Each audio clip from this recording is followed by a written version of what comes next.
सिंहासन गता नित्यम पद्माश्रित कर्तव्या शुभदास्तु सदा देवी स्कंद माता यशस्विनी। श्री दुर्गा सप्तशती का निशुंभ वध नामक 9वां अध्याय प्रारंभ। राजा सुरथ ने कहा कि हे भगवान, आपने रक्तबीज वध से संबंधित देवी चरित्र का विलक्षण महात्म्य मेरे सम्मुख वर्णन किया। अब मैं वह वृतांत सुनाना चाहता हूँ जिसमें रक्तबीज वध के बाद शुंभ निशुंभ ने क्या किया। इस पर महर्षि मेधा बोले कि राजन, रक्तबीज वध व अन्य महाबली असुरों के मारे जाने के बाद शुंभ निशुंभ को बड़ा क्रोध आया। अपनी विशाल सेना का संहार होते देख निशुंभ क्रोधित होकर देवी की ओर लपका। असुरों की प्रमुख सेना भी उसके साथ थी। उसके आगे पीछे अगल बगल में बलवान असुर थे जो क्रोधावेश में होठों को चबाते हुए देवी को मारने के लिए आगे बढ़े। महाबलवान शुंभ भी अपनी सेना लेकर मातृकाओं से युद्ध करता हुआ क्रोधित हो चंडिका को मारने के लिए आगे बढ़ा। उस समय देवी और शुंभ निशुंभ महासंग्राम हुआ। दोनों असुर देवी पर भीषण बाण वृष्टि करने लगे। उनके बाणों को चंडिका ने अपने बाण समूह से काट डाला। फिर शस्त्रों की वृष्टि कर उन असुरपतियों के अंगों को चोट पहुंचाकर घायल कर दिया। निशुंभ ने पैनी तलवार व चमचमाती ढाल से देवी के वाहन सिंह के मस्तक पर प्रहार किया। अपने वाहन को घायल देख देवी ने अपने क्षुरप्र नामक बाण से निशुंभ की तलवार व ढाल को काट डाला। उस ढाल में 8 चांद जड़े थे। ढाल व तलवार के कटने पर उस दैत्य ने शक्ति चलाई, लेकिन देवी ने उस शक्ति के भी चक्र से 2 टुकड़े कर दिए। फिर तो निशुंभ क्रोध के मारे जल बुन गया। फिर वह देवी पर प्रहार के लिए शूल लेकर दौड़ा, लेकिन देवी ने समीप आने पर त्रिशूल को मुक्के से चूर चूर कर दिया। फिर उसने गदा घुमाते हुए देवी पर चलाई, लेकिन देवी ने गदा को भी भस्म कर डाला। तत्पश्चात निशुंभ फरसा लेकर देवी की ओर दौड़ा तो देवी ने अपने पैने बाणों से उसे घायल कर दिया। अपने पराक्रमी भाई निशुंभ के घायल हो जाने पर शुंभ क्रोधावेश में देवी को मारने के लिए दौड़ा। श्रेष्ठ आयुधों से शोभित शुंभ रथ में बैठे बैठे ही अपनी विशाल 8 भुजाओं से आकाश को ढककर शोभायमान था। शुंभ को आते देख अंबिका ने शंख ध्वनि की और धनुष की प्रत्यंचा से भी घोर शब्द किया। इसके तत्पश्चात आसुरी सेना का तेज नष्ट करने वाला घंटानाद किया और सभी दिशाओं को व्याप्त कर दिया।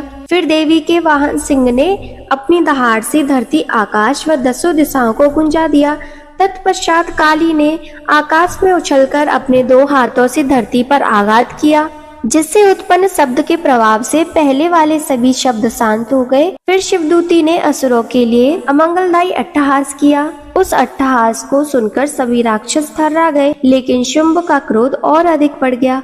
उस समय देवी ने शुंभ को संबोधित करके कहा, अरे दुष्ट आत्मा, ठहर जा ठहर जा। उसी समय आकाश में स्थिर देवता जय हो कहने लगे।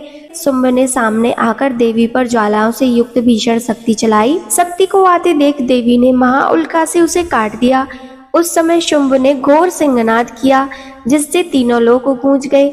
मेधा ऋषि बोले कि हे राजन, शुंभ के सिंहनाद की प्रतिध्वनि से वज्र गिरने जैसा घोर शब्द हुआ, जिसके प्रभाव से अन्य सभी शब्द दबकर रह गए। शुंभ द्वारा चलाए बाणों के देवी ने सैकड़ों टुकड़े कर दिए, तो देवी द्वारा चलाए बाणों को शुंभ ने सैकड़ों हजारों खंडों में विभक्त कर दिया। इस पर क्रोधित हुई देवी चंडिका ने शुंभ पर त्रिशूल चलाया।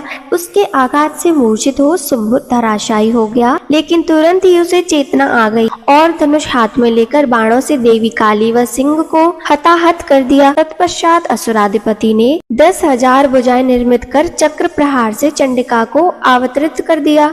तब दुर्गति नाशिनी देवी दुर्गा ने क्रोधित होकर अपने बाणों से उन चक्रों को काट डाला। असुर सेना से घिरा हुआ निशुंभ बड़ी तेजी से गदा लेकर देवी पर लपका। उसको अपनी ओर आते देख चंडी ने अपनी पैनी तलवार से उसकी गदा काट दी। उस समय उसने हाथ में त्रिशूल ले लिया। देव पीड़क निशुंभ को हाथ में त्रिशूल लेकर आते देख चंडिका ने वेगवत त्रिशूल से उसकी छाती विदीर्ण कर दी। उस त्रिशूल से विदीर्ण होने पर उसकी छाती से एक अन्य महाबलशाली व महापराक्रमी दैत्य खड़ी रह कहता हुआ प्रकट हुआ। उस दैत्य के ऐसा कहने पर देवी ठहाकर हंस पड़ी और अपनी तलवार से उसका शीश काट दिया। इससे वह धरती पर गिर पड़ा। तत्पश्चात सिंह अपनी दाढ़ों से असुरों की गर्दन कुचलकर उन्हें खाने लगा। दूसरी ओर काली व शिवदूती ने भी अन्य असुरों का भक्षण प्रारंभ कर दिया।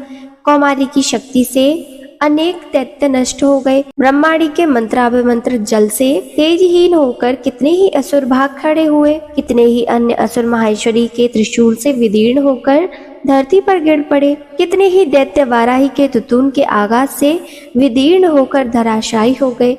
वैष्णवी ने अपने चक्र से कितने ही दैत्यों को काट काट कर यमपुर भेज दिया। कितने ही दैत्य इंद्री के वज्र से आहत होकर प्राणों से हाथ धो बैठे। अनेक दैत्य मारे गए तो अनेक दैत्य भाग छूटे। कितने ही अन्य दैत्यों को काली शिवदूती व सिंह ने खा लिया। मार्कंडेय पुराणांतर्गत सावर्णिक मनवंतर की कथा अंतर्गत देवी महात्म्य का निशुंभ वध नामक 9वां अध्याय संपूर्ण। श्री दुर्गा सप्तशती का शुंभ वध नामक 10वां अध्याय प्रारंभ।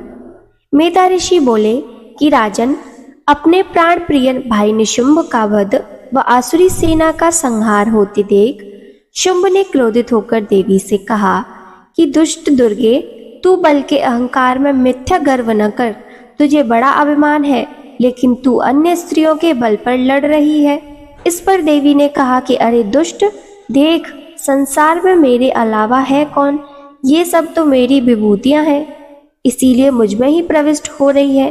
फिर देखते ही देखते ब्रह्मांडी आदि सब देवियां अंबिका देवी के शरीर में समा गईं। तब केवल अंबिका देवी अकेली ही रह गई।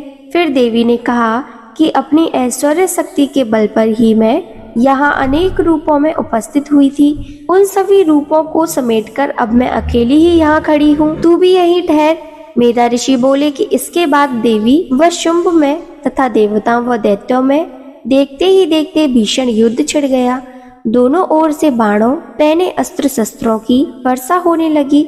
युद्ध का वह दृश्य बड़ा भीषण था। इस युद्ध में देवी ने सैकड़ों प्रहार के दिव्यास्त्र छोड़े, जिन्हें शुंभ ने अपने निवारक अस्त्रों से काट डाला।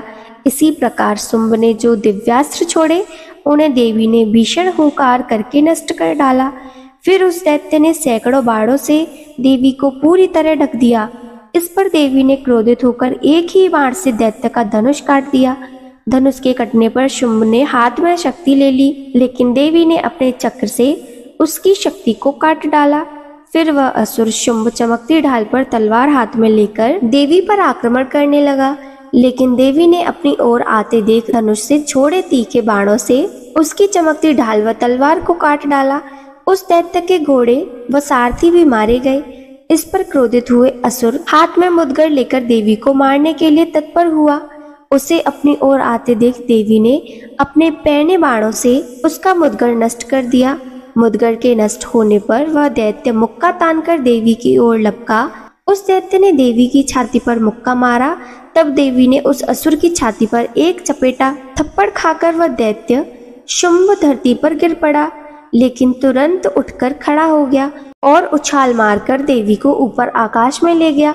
उस समय देवी बिना किसी आधार के शुंभ से युद्ध करने लगी। इस प्रकार देवी व दैत्य शुंभ में भीषण आकाशीय युद्ध होने लगा।